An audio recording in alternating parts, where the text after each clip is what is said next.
Dans la tradition catholique classique, notamment chez Denis l'Aréopagite, Thomas d'Aquin et les grands docteurs de l'Église, les anges sont organisés en 9 chœurs répartis en 3 hiérarchies.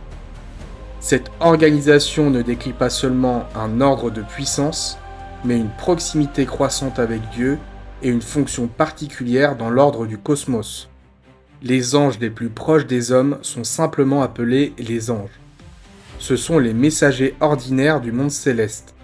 Leur rôle est d'accompagner les êtres humains, de transmettre certaines inspirations ou protections divines et d'exécuter les volontés de Dieu dans le monde terrestre. Dans la tradition catholique, l'ange gardien est le plus connu. De nombreux théologiens, notamment Thomas d'Aquin, considéraient que chaque être humain reçoit une assistance angélique particulière.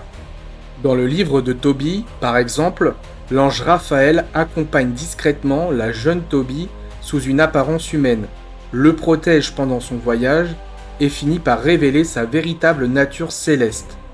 Au-dessus des anges viennent les archanges. Leur mission concerne généralement les grands événements de l'histoire sacrée. Le plus célèbre est Gabriel, messager de l'Annonciation auprès de Marie. Michel est quant à lui associé au combat spirituel. Dans l'Apocalypse, il mène les armées célestes contre les puissances rebelles. Enfin, Raphaël représente souvent la guérison et la guidance divine. Les archanges apparaissent lorsque se jouent des événements dépassant la simple destinée individuelle. Les principautés viennent ensuite. Selon les théologiens médiévaux, elles veillent sur les peuples, les royaumes, les civilisations ou certaines grandes collectivités humaines.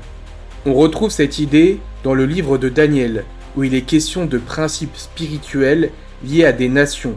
Les pères de l'Église voyaient là l'idée que l'histoire humaine possède aussi une dimension invisible. Plus haut se trouvent les puissances. Elles sont associées à la protection de l'ordre cosmique et à la lutte contre les forces du désordre. Certains théologiens les décrivent comme des gardiennes des frontières entre les mondes spirituels et les influences démoniaques. Leur rôle est moins celui de messagers que de défenseurs de l'équilibre voulu par Dieu. Les auteurs médiévaux les voyaient comme les canaux des grandes énergies célestes qui maintiennent l'harmonie de l'univers. Les vertus représentent les puissances divines à l'œuvre dans le cosmos.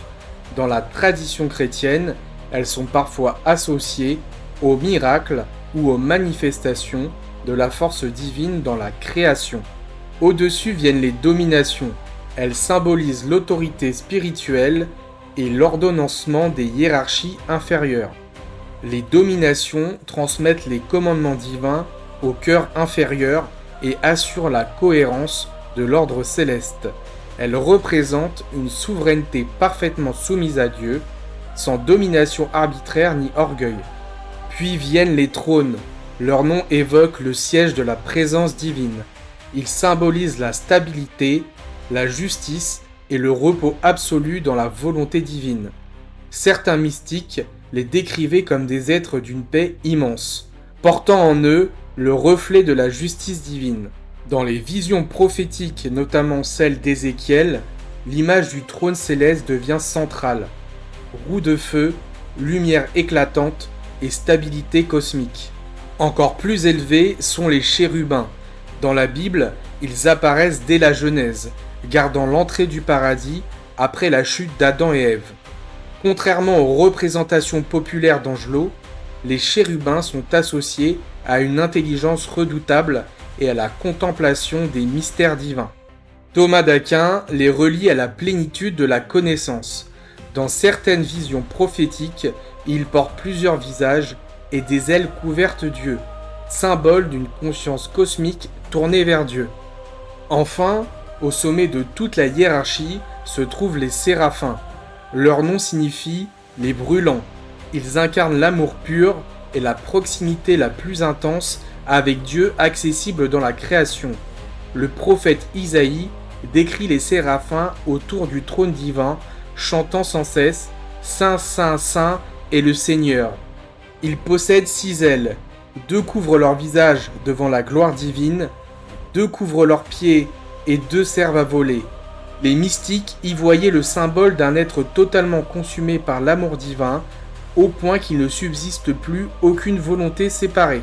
Toute cette hiérarchie dans la théologie classique ne doit pas être comprise comme une bureaucratie céleste au sens humain, elle représente plutôt des degrés de participation à la lumière divine, depuis les anges proches de l'humanité jusqu'aux séraphins qui contemplent Dieu dans la plus grande proximité possible pour des créatures.